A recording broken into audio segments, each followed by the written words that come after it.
Tablighi Jamaat gathering از آن فلاں تاریخ پہ ہے and some of my brother's friends are forcing him to attend the gathering or at least to attend the dua on the last day, so can we attend the dua, please advise. دیکھیے سوال ہے کہ فلاں تاریخ کو تبلیغی جماعت کا کوئی اجتماع ہے اور ہمارے بھائی کے کچھ دوست ہیں جو ان کو اس اجتماع میں شرکت کے لیے دباؤ ڈال رہے ہیں یا کم از کم کہتے ہیں کہ آپ دعا ہی میں تو شریک ہو جائیے، تو اس بارے میں کیا کرنا چاہیے؟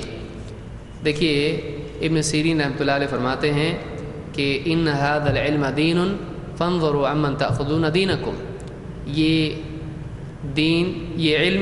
علم دین ہے، لہٰذا تم دیکھو کہ تم علم کس سے حاصل کر رہے ہو۔ اسی طرح سے اللہ کے نبی صلی اللہ علیہ وسلم نے فرمایا الرجل علی دین خلیلہ فلینظر احدکم بمن یخالل، کہ آدمی اپنے دوست کے دین پر ہوتا ہے لہٰذا وہ دیکھ لے کہ وہ کس سے دوستی کر رہا ہے۔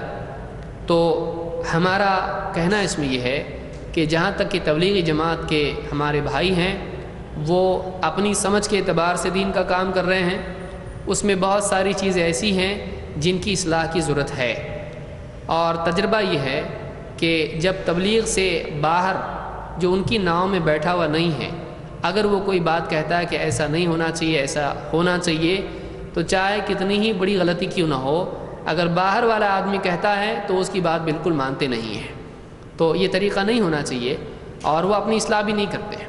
بہت سارے لوگوں کو اگر کچھ بولتے ہیں کہ بھائی ایسا ایسا آپ کے یہاں پر اصلاح ہونا چاہیے، ہاں ہاں کہتے ہیں، لیکن بات کو بس اس سے بحث نہ ہو اس کے لیے ہاں کہتے ہیں، لیکن واقعی اصلاح 70-80 سال ہو گئے اب تک کہ نہیں ہوئی۔ اس کی ایک مثال یہی ہے کہ فضائل اعمال نام کی ان کی اپنی کتاب ہے، اور اس میں بہت ساری غلطیاں ہیں، بہت ساری باتیں ایسی ہیں جو شرکیہ ہیں، کفریہ ہیں، لیکن اس میں سے اس کو ہٹاتے نہیں ہیں۔ تو اتنے بڑے بڑے علماء ہو کر اگر اس کو نہیں ہٹا رہے ہیں تو عوام کے بارے میں آپ کیا رائے رکھیں گے؟ دیکھیے عوام کا کیا حال ہوگا جب علماء کا یہ حال ہے۔ تو ہمارا کہنا یہ ہے کہ اگر کوئی کتاب عوامی ہے، اگر کوئی خطاب عوامی ہے، اس میں ایسی باتیں نہیں آنا چاہیے جو کتاب و سنت سے ٹکراتی ہیں۔ اور یہ ایک معلوم چیز ہے کہ تبلیغی جماعت میں مجاہدے کی کثرت کے باوجود علم کی کمی ہے۔ تو میں یہی کہوں گا، اور سعودی عرب کے بڑے بڑے علماء کا بھی یہی کہنا ہے، اور ہندوستان کے بھی اہل حدیث علماء یا جو دوسرے قرآن و سنت آپ اس کو کہیں، اہل سنت والجماعت کہیں، جو بھی کہیں آپ اس کو، تو یہ جو علماء ہیں تو ان کا کہنا یہی ہے کہ جو قرآن و سنت سے ہٹ جائے، ایسے جو بھی لوگ ہوں تو ایسی مجالس میں شریک نہیں ہونا چاہیے۔ تو ہمارا کہنا یہی ہے کہ جو آدمی کتاب و سنت کے راستے پر چل رہا ہے اس کو دائیں بائیں دیکھنے کی ضرورت نہیں ہے، اس کو دائیں بائیں دیکھنے کی ضرورت نہیں ہے۔ ایک راستہ ہمارے لیے کافی ہے، ایک یہ منہج نبوی منہج ہمارے لیے کافی ہے۔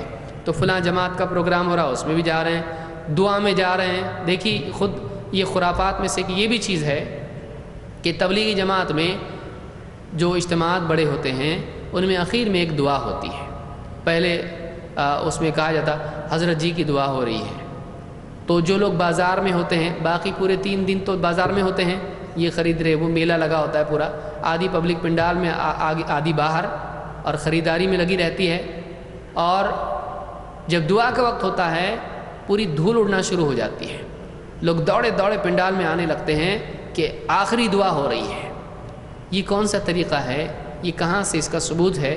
اور 1 گھنٹے کی دعا، 1.5 گھنٹے کی دعا، اور اس کو بہت ہی اونچا مانا جاتا ہے، حالانکہ اللہ کے نبی صلی اللہ علیہ وسلم کی حدیث ہے جس کو امام ابو داؤد نے اپنی سنن میں روایت کیا۔ آپ نے فرمایا کہ بعد کے دور میں ایسے لوگ پیدا ہوں گے جو 2 چیزوں میں غلو کریں گے۔ وہ کیا ہے؟ طہارت میں اور دعا میں غلو کریں گے، یعتدون فی، آپ نے کہا کہ اعتداء کریں گے، حدیں پار کر جائیں گے۔ یہ کون سی دعا ہے؟ آپ صلی اللہ علیہ وسلم نے، معاذ بن جبل نے جب لمبی نماز پڑھی تو آپ نے ان سے کہا نماز کو مختصر کیا کرو، تمہارے پیچھے بوڑھے ہوتے ہیں، بیمار ہوتے ہیں، ایسے ہوتے ہیں، مسافر ہوتے ہیں، اور یہاں 1 گھنٹے کی دعا کہ آدمی کے ہاتھ دکھ جائیں اس کو سٹینڈ کی ضرورت پڑے۔ آپ یہ کون سی دعا لائے؟ کہاں سے لائے اتنی لمبی دعا؟ حرم میں لمبی دعا ہوتی ہے، شیخ بن باز نے کہا کہ دعا مختصر ہونا چاہیے، بہت لمبی نہیں ہونا چاہیے۔ تو یہ لوگوں کو تھکا دینے والا معاملہ، اور جس میں وہی الفاظ ہوں کہ اللہ زمین میں اچھا رکھ، آسمان میں اچھا رکھ، اور یوں، تو آدمی اس طرح کی اگر کوئی تفصیل بیان کرتا ہے تو غلط ہے۔ اے اللہ مجھ کو یعنی محل دے جنت میں، اور اس میں اتنی کھڑکیاں دے، اور اس میں ایسا دے، اور قالین ایسا دے، تفصیل اس طرح کی مانگنا یہ سنت سے مطابقت نہیں رکھتا ہے۔ آدمی کو چاہیے کہ وہ اکیلے میں اللہ سے جتنی مانگ سکتا ہے مانگے۔ یہی نبی کریم صلی اللہ علیہ وسلم کا طریقہ ہے۔ بیانات کے بعد پابندی کے ساتھ میں اس طرح سے اجتماعی لمبی لمبی دعائیں کرنا محمد عربی صلی اللہ علیہ وسلم کا طریقہ نہیں ہے۔ اس کو دین سمجھا جاتا ہے، اور کوئی آدمی دیکھی دعا میں شریک نہیں ہو تو وہ برا مانا جاتا ہے، یہ غلط آدمی ہے جو دعا میں شریک نہیں ہوا۔ بلکہ لوگ جو اجتماعات میں شریک نہیں ہوتے ہیں وہ سفر کر کر کے دعا میں جاتے ہیں۔ یہ کون سا طریقہ ہے؟